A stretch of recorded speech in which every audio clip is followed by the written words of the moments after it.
We ready? Okay, we're cleared for launch. All right. Let's go ahead and call the Monday, December 1st, 2025 Board Finance Committee meeting to order.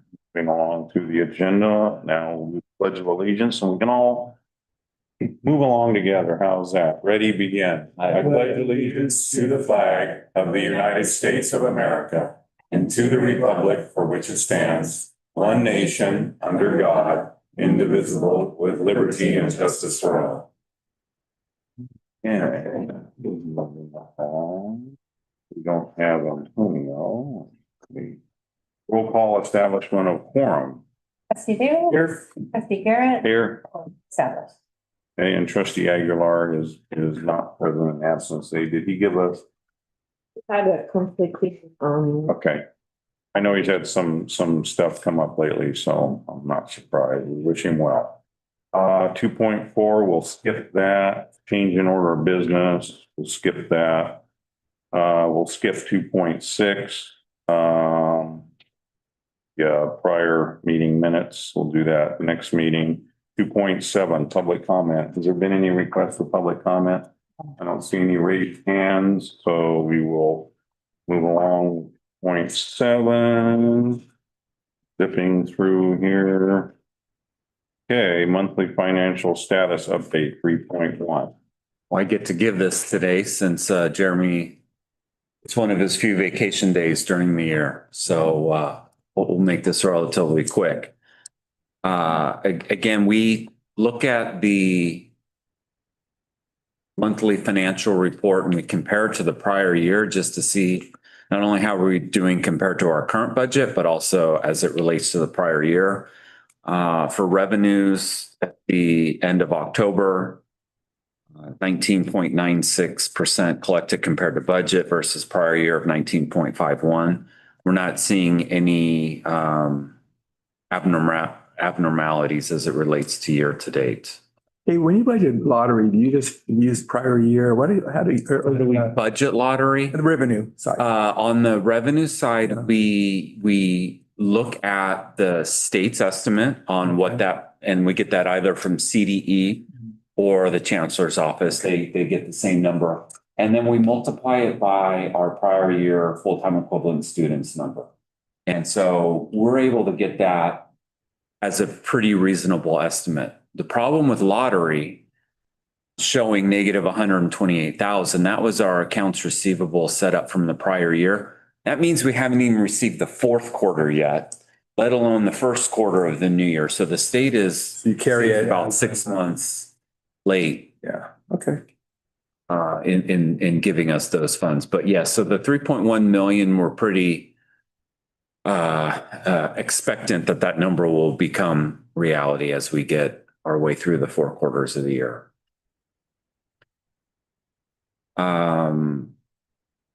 As it relates to expenditures, we're at about 33.66% compared to the prior year of 30.67.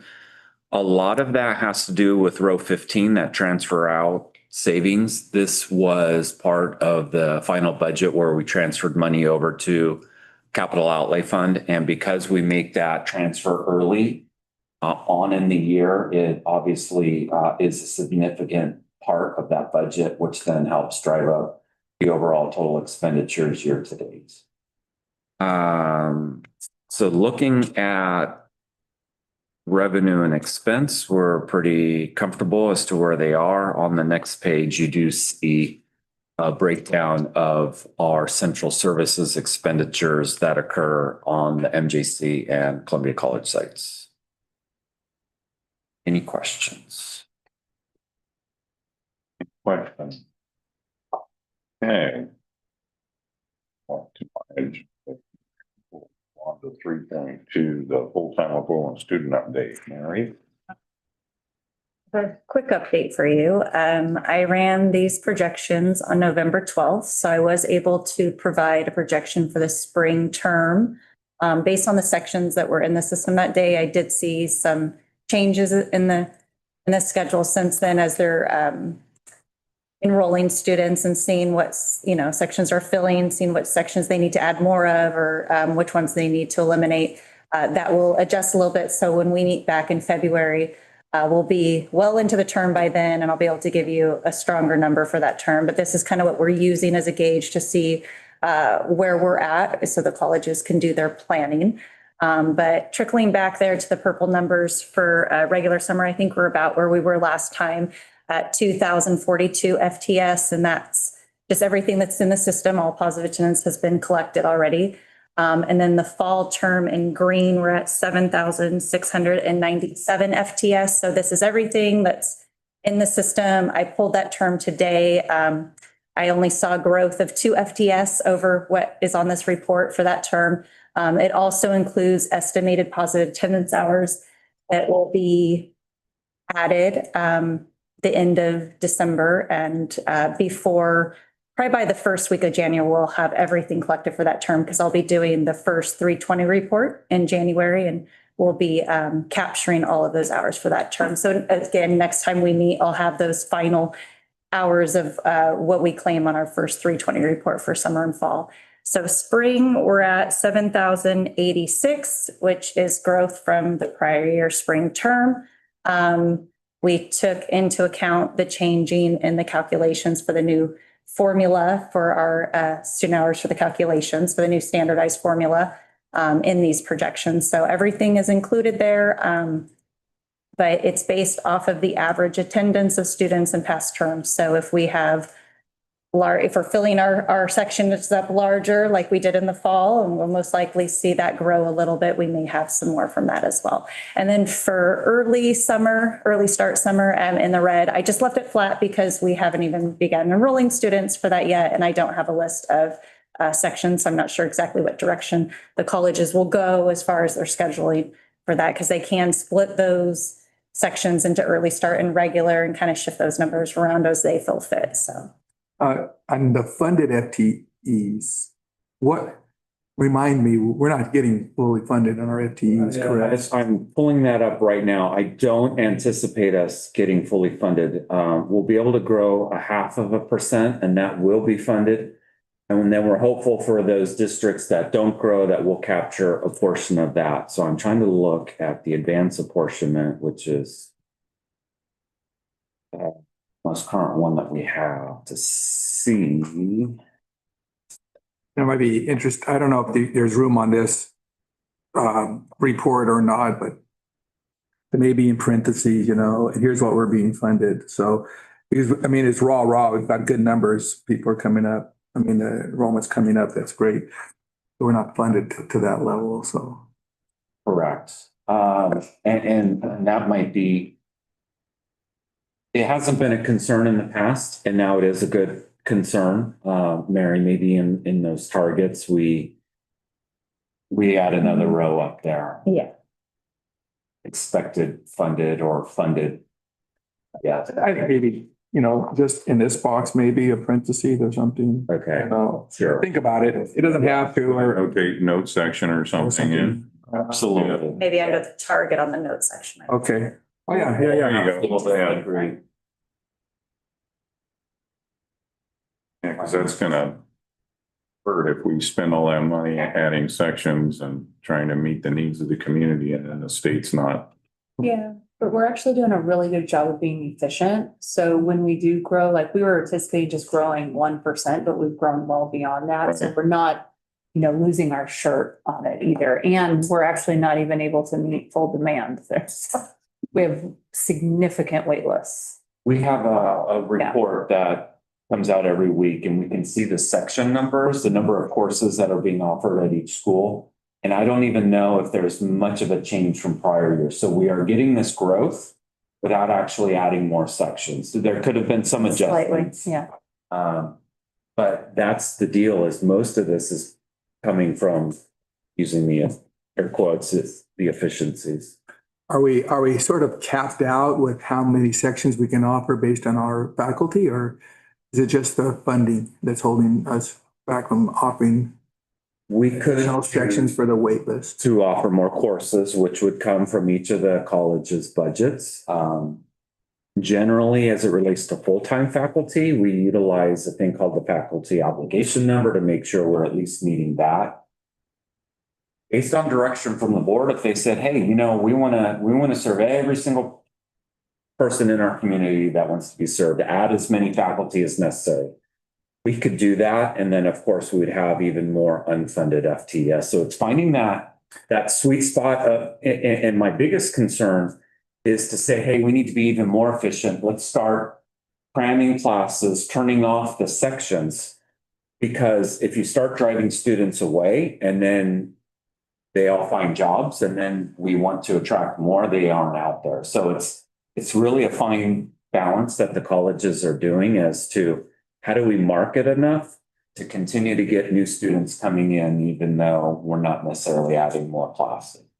You said if there's other districts that have declining enrollment, you can capture some of their. When do you know that? 3 months after the year ends. As a So one-time, or does it affect your it funding? then affects your funding ongoing. So Ongoing. it becomes your new base moving into the subsequent years. But yes, there is the likelihood that you don't know that until July, late July, early August. But as last year closed, because of the state budget, we were able to achieve nearly all of the growth that we had. There was very little that was unfunded moving into the 25-26 year. I actually have that one up. I can do that right now. So moving into this current year, our growth authority is for last year ended up being 2.8 million, whereas 0.5% might be, a couple 100,000. So we were able to achieve $2.8 million growth last year. It's very And significant. that becomes your funding base. And that becomes your funding base for the new year, absolutely. Work. And so that's why, the board always had this goal of we need to get back to these targets that we had established. We were fortunate to have the emergency conditions where that didn't negatively impact us. But now that we're moving off of that model into what you actually have to see these numbers grow is pretty significant, pretty amazing. The 16,813 on the top there, on the right, is probably close to what we think our funded would be.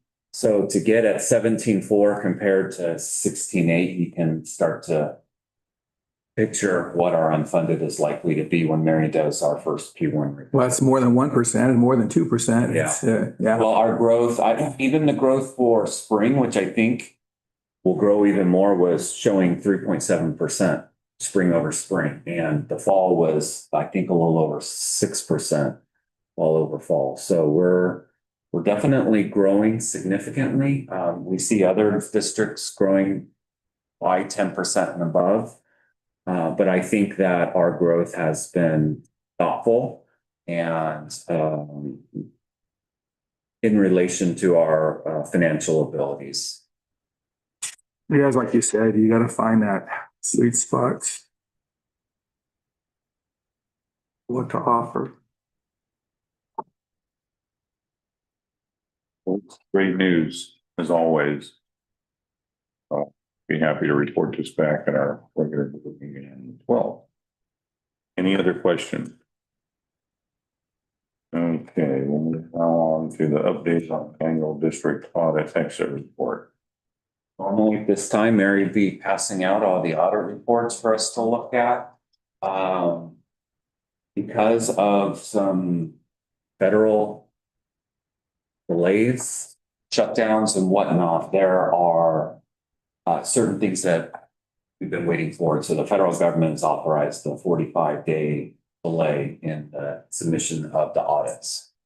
And good thing, because we're not ready. We're still working on financial aid, which is part of the testing that is done as part of the audit. And I think we're primarily working at one college right now, Columbia, and trying to gather that information for our auditors. And so I'm hopeful that we will have the finalized report in in January. When's it due to the chancellor's office? Was it February 15th? 14th it's due, so we're hoping to bring it here to board finance in February, beginning of February, the February board meeting.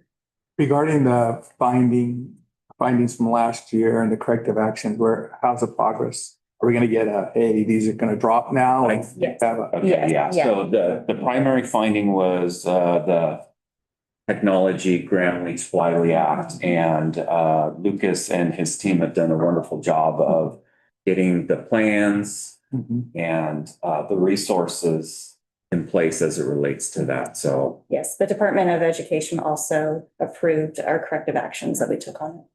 Nice. Great. Awesome. Those are good. Okay. Now, this is the one that Jeremy, not Jeremy, but Trevor's been waiting for. 4.2, which is withdrawing from membership in the school's excess liability fund, JPA. they got the rest of this. So this is an interesting one that ASKIP brought to our VIP JPA. VIP is Valley Insurance Program from Powers Authority, which is us, State Center, and Merced. So the three community college districts work together as it relates to workers' comp, property and liability, other insurance coverages. And so ASKIP is also a governmental entity, JPA, where they not only work with us in our three local school districts, they have other JPAs and school districts across the state that they provide support to. And ASKIP primarily does the $0 insurance all the way up to $5 million. We then utilize another JPA called SELF, Schools Excess Liability Fund, located in Sacramento, for that $5 million to $55 million band of insurance coverage. I am an alternate board member on the SELF JPA. And so ASKIP and our other community college members are represented on that SELF board as well.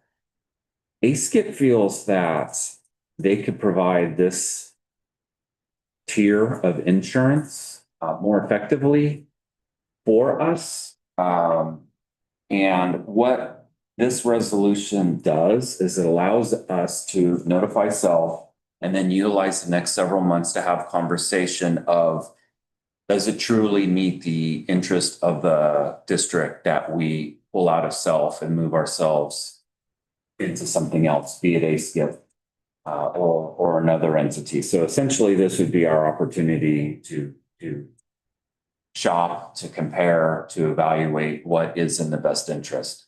I think over the next couple of months, what I would do is I'd ask ASKIP to come in probably to a Board of Finance Committee meeting, have a conversation about what they're seeing as the benefits to YCCD, and then for us to evaluate if it truly is the right move.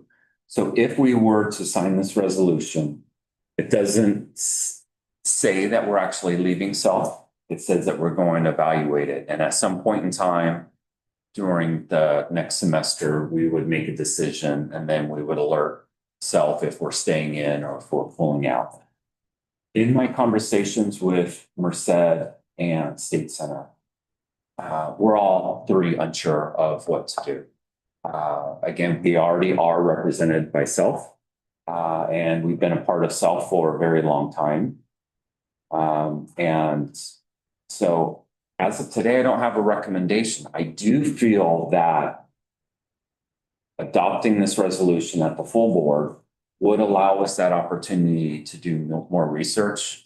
And I'll state, not only would I want ASKIP to come in, I'd probably want SELF to come in as well to highlight the work that they do for us and to talk about that. Does ASKIP just think they can do a better job or be more cost effective? And so, I mean, who do they get their product from? Do they both go out like London or someplace? Correct.